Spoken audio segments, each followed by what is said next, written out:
Hi and welcome to this third video in the series on making pattern end grain cutting boards, and in this video I'm going to show you how to make the full basket weave pattern. In the previous video I showed you how to do a partial basket weave, sort of an easy entry into getting your head around what's required to make some of these patterns. This is going to be the full basket weave, a slight step up, ever so slightly more complicated, but if you mastered the last one you should find this one a breeze, because once again we need to make a sandwich, and the sandwich we're going to make this time is with two smaller pieces, two highlight pieces that we're going to glue to the filling of the sandwich, which is going to be the main colour of the board.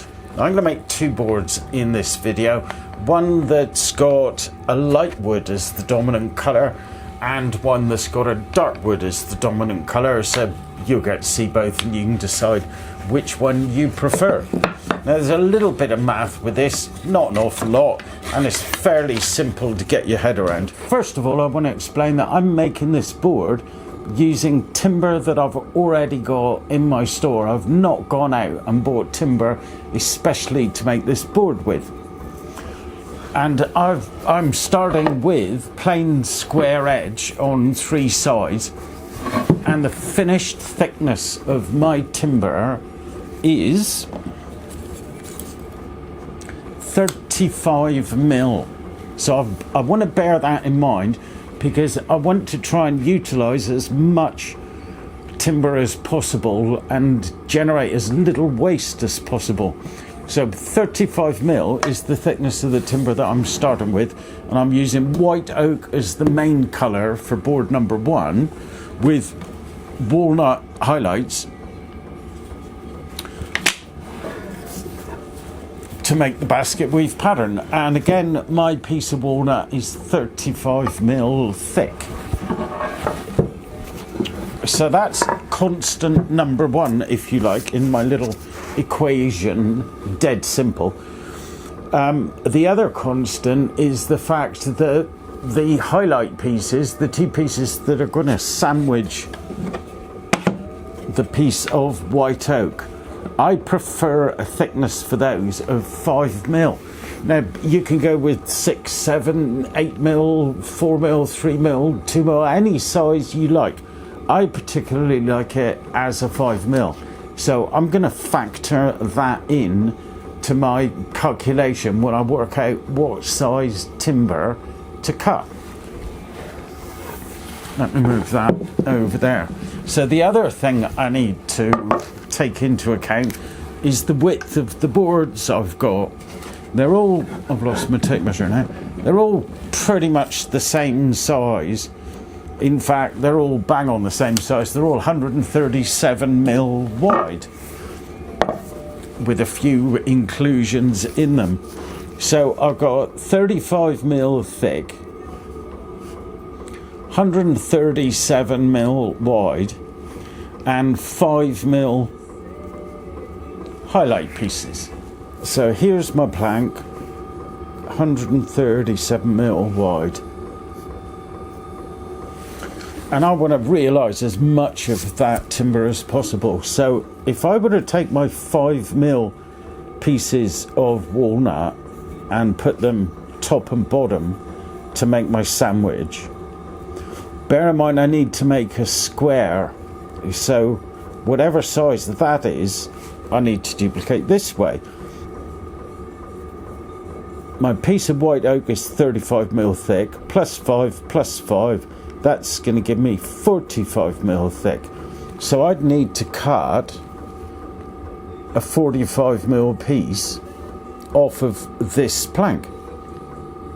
So 137, 45, 45 is 90, plus 45, 135. So that would go, wouldn't it? I think not, because I've got to allow for the kerf of my blade, which is 3 mil. So I'm now at 48 mil, and I need a little bit of wiggle room to be able to clean up these two sides afterwards. So I need to add another 2 mil to it, So that's going to bring me to a 50mm piece that I'd have to cut off to be able to realise the 45mm at the end of the process that I need. And that's not going to work out of this. I'll get 2 pieces and then I'll lose this. So what if I did it the other way? What if I cut off enough of this American oak board and then added the 10mm to it, which would give me a 35mm square? Well, that would mean, let me draw another. So there's my 137 of American white oak. So I'd be cutting off a 25mm piece, plus the 5mm, plus the 5mm, which would give me the 35mm.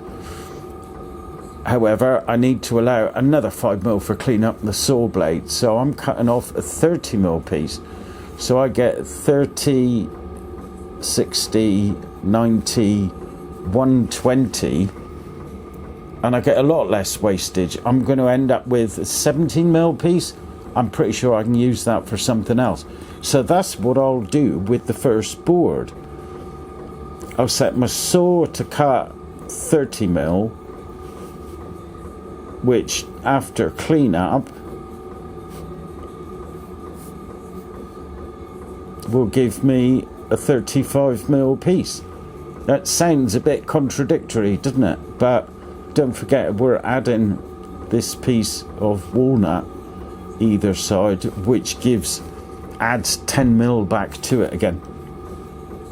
So to begin with, for board number 1, I need to cut out of my piece of American white oak, 35mm pieces, but that's to the outside of the saw blade.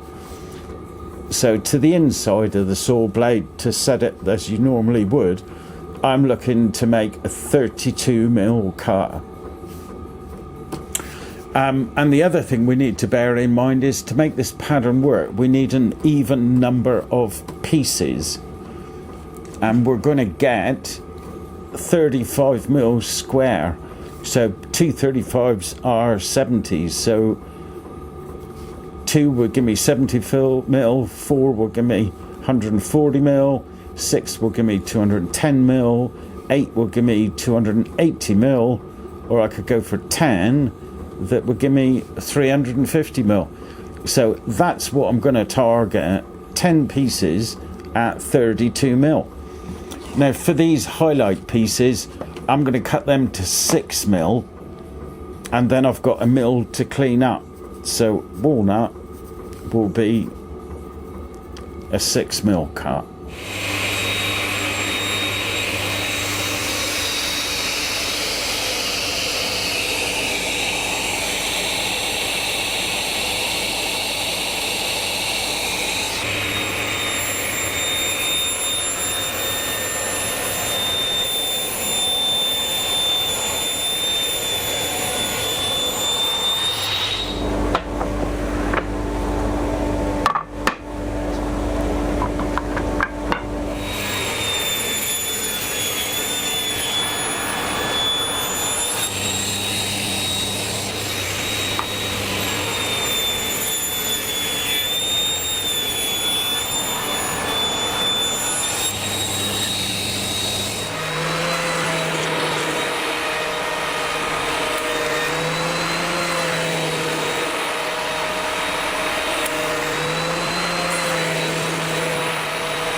So on to the first glue up, and arguably the most important, and unfortunately also the easiest one to cock up. So if you're anything like me, a messy git, get some paper to protect your bench.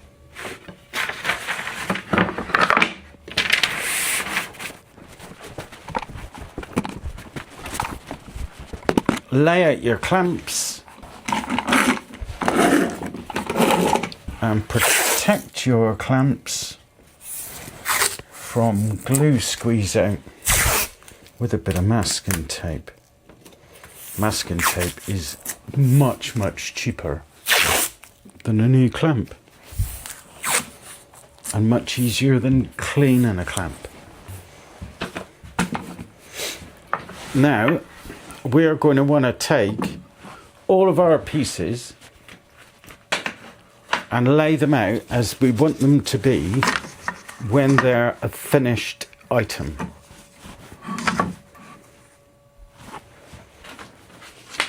In other words, make up all the sandwiches. So you should have light wood to dark wood, light wood to dark wood, light wood to dark wood, and so on and so on. This one could be an issue here, but... So I mentioned earlier that this is potentially the most awkward to do, and the reason for that is that there are so many individual pieces that we want to clamp together. So what we're going to do first and foremost is a dry run just to make sure they will all clamp together. Also, I want to point out that the two pieces on the very ends of this clamp up are incredibly thin and easy to bend. So we're going to need edge cauls. Now, even though that looks pretty good to me, I'm going to improve my chances of success and getting a superb glue up all across by doing half at a time. That's better. Happier with that. So that's laterally, if you like, but we've also got vertically to worry about. And what we want to do is to make sure that everything is in alignment, both top and bottom. So we're going to put cauls on top of these. Now for cauls, I'm using nothing more than leftover timber. This is leftover from a piece of worktop, I think, an oak worktop, 30mm thick. And there's 3 or 4 coats of polyvine heavy duty varnish, and I'm literally going to clamp them top and bottom to make sure all of this stays in alignment, all nice and flat. And I'm probably going to put 1, 2, at least 3 on there, so get all of that set and ready to roll before you get the glue out. Okay, so I'm good to go. I'm going to move the whole bunch over there, and then I'm going to separate the first sandwich, move that piece out the way, separate the second sandwich, then I'm going to glue up the 4 outside pieces of the first 2 sandwiches.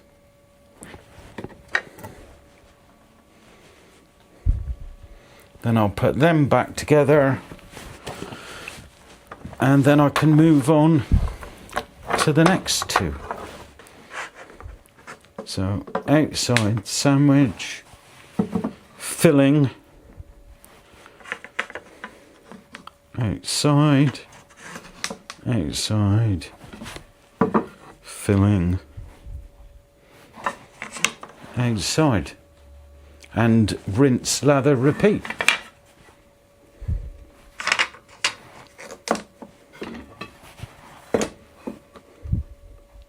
I'm keeping everything lined up toward me at this end because, as you can see, there is a slight difference between the length of the sandwich filling and the length of the outside pieces, which is bad planning on my part. So I've got a little bit of pressure there, not very much. And then the coils, I want to stop them being able to move up and down when I apply the pressure on the main clamps. So I'm doing these up enough to allow these little clamps to fully engage and lock in, but I'm not squeezing that down so much as to hinder the main clamp's ability to squeeze all the pieces together.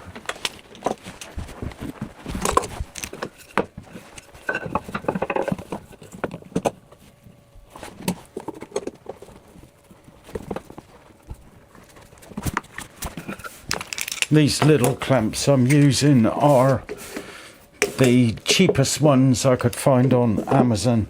They're really nothing special. They don't need to be. I've got them in my Amazon storefront thingy. What's it? I'll put a link to it below, should you be inclined to pick some up. And with the coils in place, we can tighten the clamps and make sure we get good squeeze out on everything. Remember to check the ends.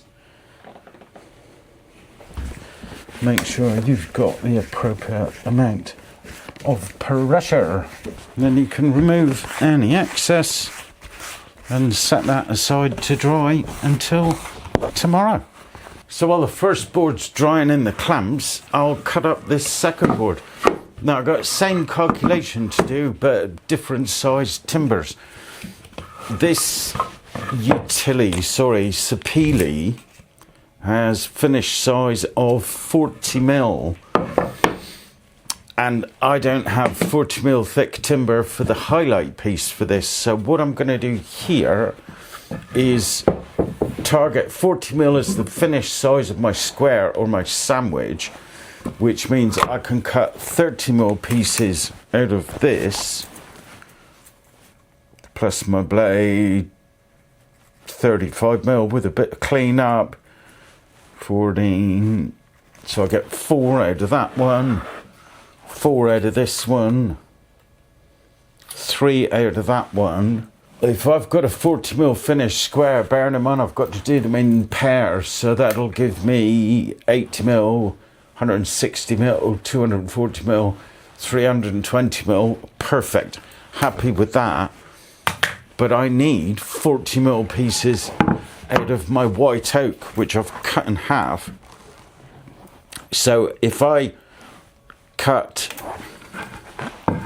put that there, if I cut 40mm, say I lose 44, 88, I get 3 out of that piece, 3 out of that piece,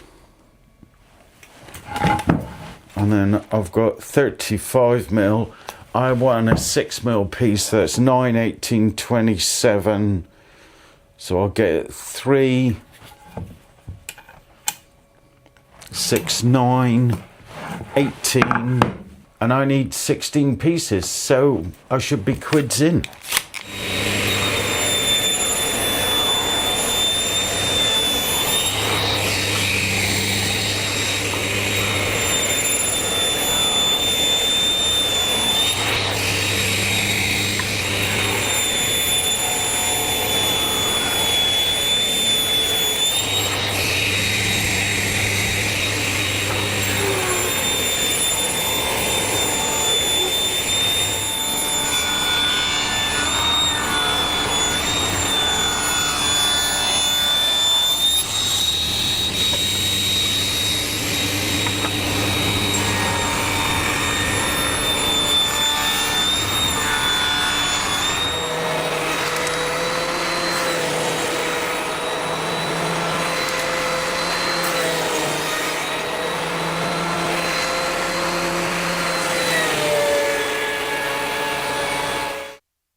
So while board number 2's drying, it's back to board number 1. I've popped them out of the clamps and I'm going to scrape the glue snorts off, and then I'm going to flatten one side, taking off the smallest amount possible, and then I'm going to run them through the thickness planer so that I can get them perfectly square again.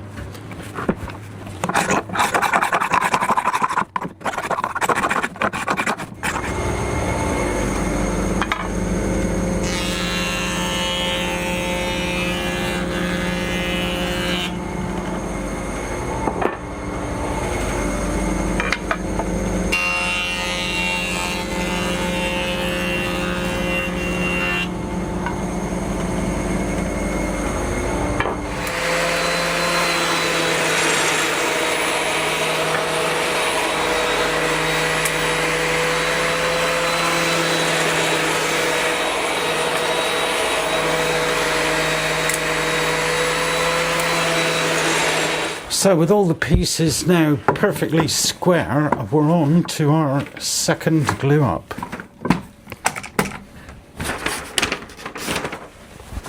Which is slightly less challenging, well, a lot less challenging than the first.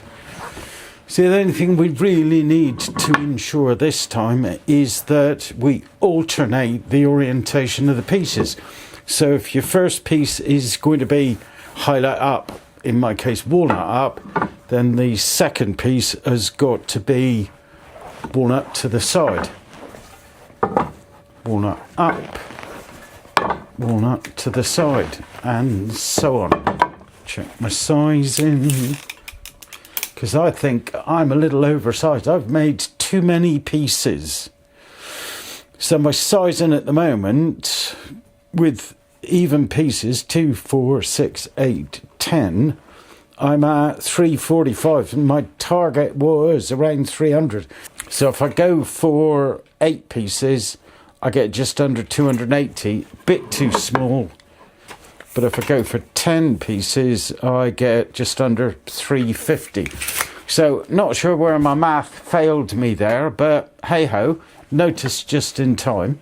So I'll set them to one side, use them in another board, and this is what I'm going to go with. I'm not going to need cools down the outside because there's less chance of that bending, a lot less chance of that bending, but I am going to utilise 4 clamps. What I'm going to do is set that to one side and then alternate every piece and glue them all up.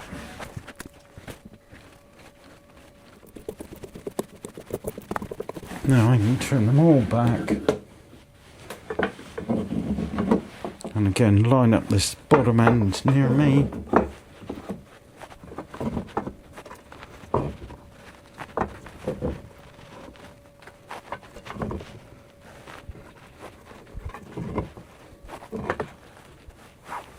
And bring that one in. So what we're looking for to make sure we've got everything right is the far end pieces should be alternating orientation, so that in the next stage when we cut them and flip them, these 2 bits will still make the pattern. Hope that makes sense. Enough pressure to engage the clamps, and then we can tighten up the main clamps and look to make sure we've got squeeze out at all the ends and all along the joints.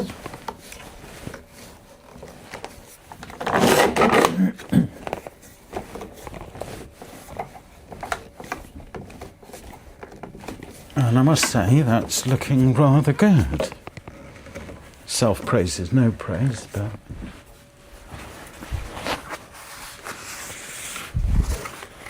wipe off the excess and we'll set that aside to dry. So I popped board 1 out the clamps and I've scraped off all the glue, and it looks like the glue up has gone really well. So next job is to flatten it, taking off the smallest amount possible just to get rid of these glue stains and make sure it is nice and flat before we cut it up and make it into an end grain board.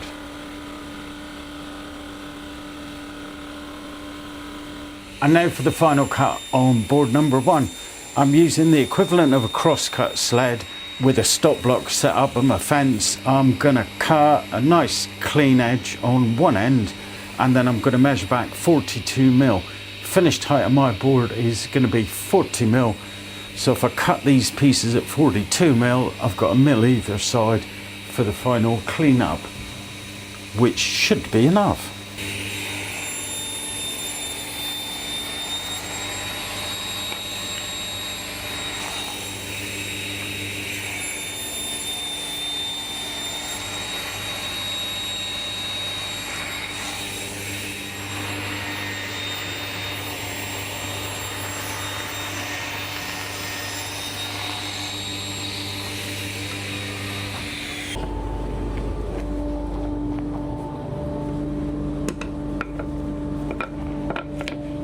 So final glue up on board 1 then. I've got everything prepared. I've got a couple of rails here in a piece of MDF just to raise the pieces up, so I've got plenty of room to get the coils under, get the clamps in around it. And what I'm going to do is flip every other piece and the pattern magically appears.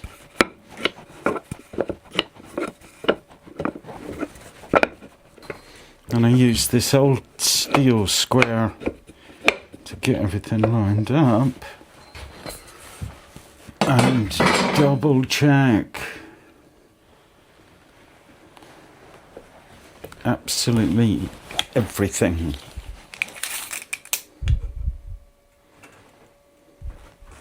So I could drop a size to hit my target, but I kind of like it that size. That's a good size board.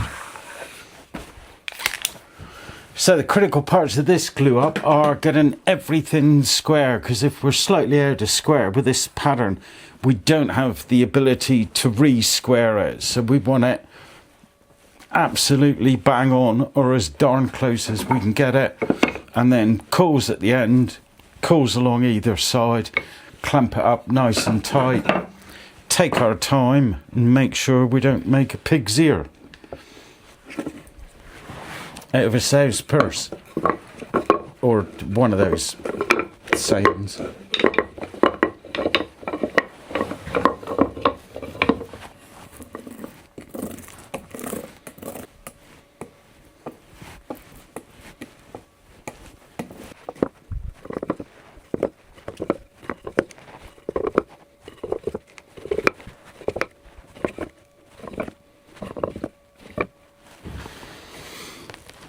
Give that a little squeeze just so it starts to pressure bond, if you know what I mean.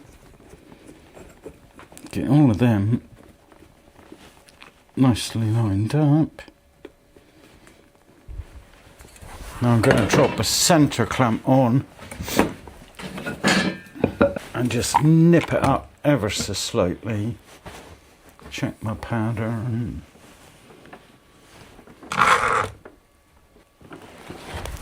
Then I'm going to put my edge coils on and start squeezing it all up. And again, checking that I've got squeeze out absolutely everywhere.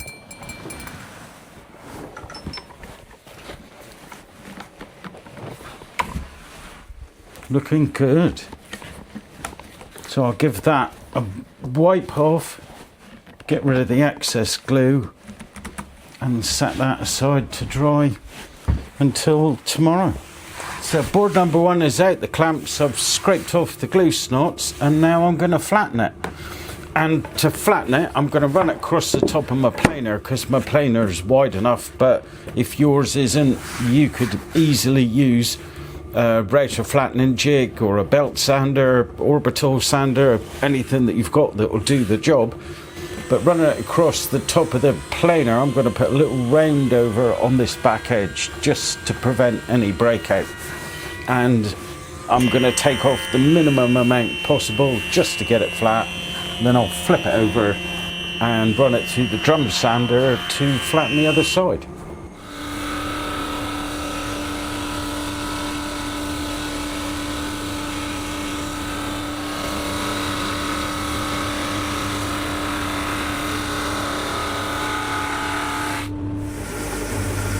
Now for the edges on the board, the sides on the board, I like to use this belt sander. It's proved to be worth its weight in gold since I bought it, but I do make between 6 and 8, sometimes 10 boards a week. So it's a plenty of opportunity to earn its money back. If you don't have a belt sander like this, then the table saw and a crosscut sled works equally as well. Now on to the sanding process, which will be identical on both boards. I start with 80 grit all over the board, and I use this Cubitron paper, which I find absolutely superb as long as you've got dust collection connected. If you don't have dust collection connected, then I find the sawdust gets into the backing pad and, well, destroys it. And if you use a backing pad saver, then that adds a level of compression, of spongibility to it, which when you're using multiple hardwoods, you don't want. So I start with 80 grit Cubitron on a hard back, real hard back, so that the sander can't dip into the softer wood when you're trying to sand the hardwood. So 80 grit all over, then 120 grit all over. So now that I've sanded the boards all over to 120 grit, it's time to cut the handles. And as mentioned in the last video, I'm currently favouring the spindle moulder or the shaper for cutting the handles. Once I've done the setup, it's so quick, so easy to do. It's almost an absolute joy. But there is the setup to go through and converting the table saw into the spindle moulder and then back again when I'm done. So if I've only got one board to do, I reach for the template that I showed in the last but one video, I think.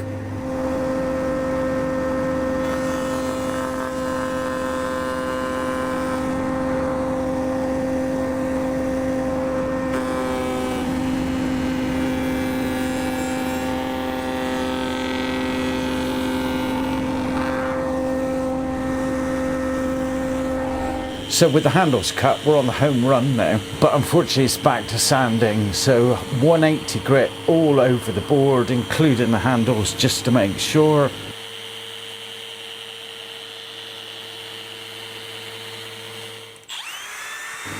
And then after the 180, I put 3mm round over on the corners.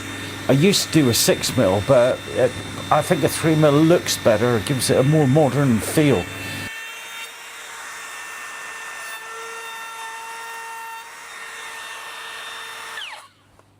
And on the edges and on the handle, I put a 1mm, 1.2mm round over bit on. You might sometimes see them advertised as an edge breaker, and it is literally just to break that sharp edge. Then I round all of the router cuts with 180 grit by hand, and then give them a good damping, a real good damping.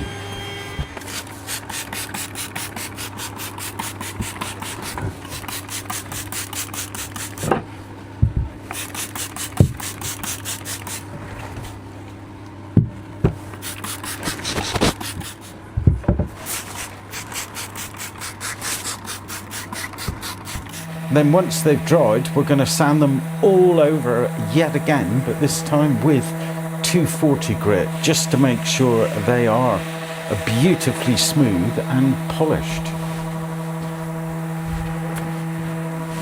And finally, the bit we all look forward to, the grain reveal. How much is it going to pop?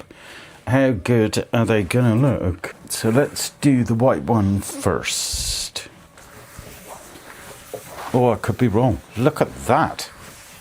You little beauty.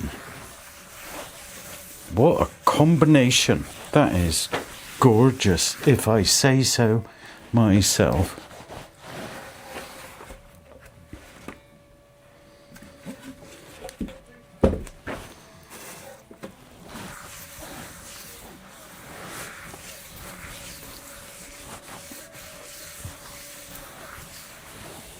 Really pleased with that. So now for the dark one. Reveal yourself.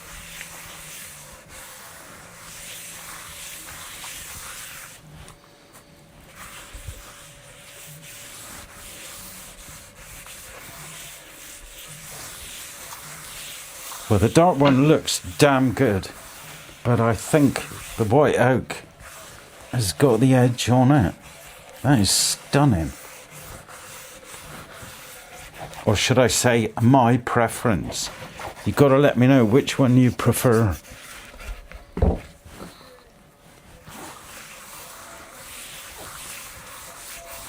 then we'll set these aside to dry.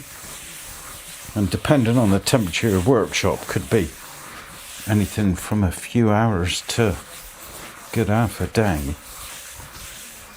Maybe longer.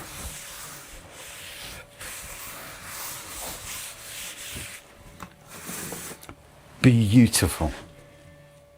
And finally, the oil and beeswax solution that I showed you how to make in the previous video to this one. This is the very same batch that I made in that video. And with this, you feel free to slather on as much as you like, because whatever the board doesn't want to take in will be left sitting on the top, and you can just wipe it off with a bit of clean kitchen towel. Kleenex, but other makes are obviously available.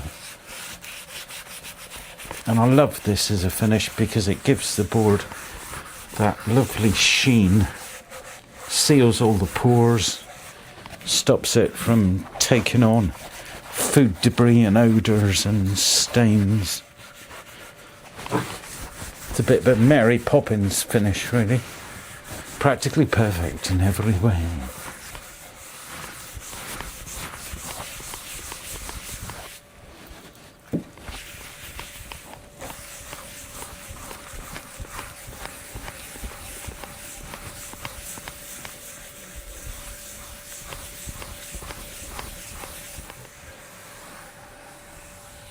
Well, if you made it this far in the video, I salute and thank you. And once again, ask, which do you prefer?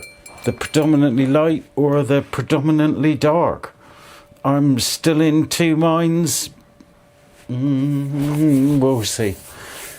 And I would also ask, what do you think about the next pattern? I'm leaning a bit towards the plaid. Let me know what you think in the comments below. Thanks for watching. Don't forget, all of the written documentation on how to make these is free if you're a patron. Check out the page. Link below. Thanks for watching. See you next time. Ta-ra.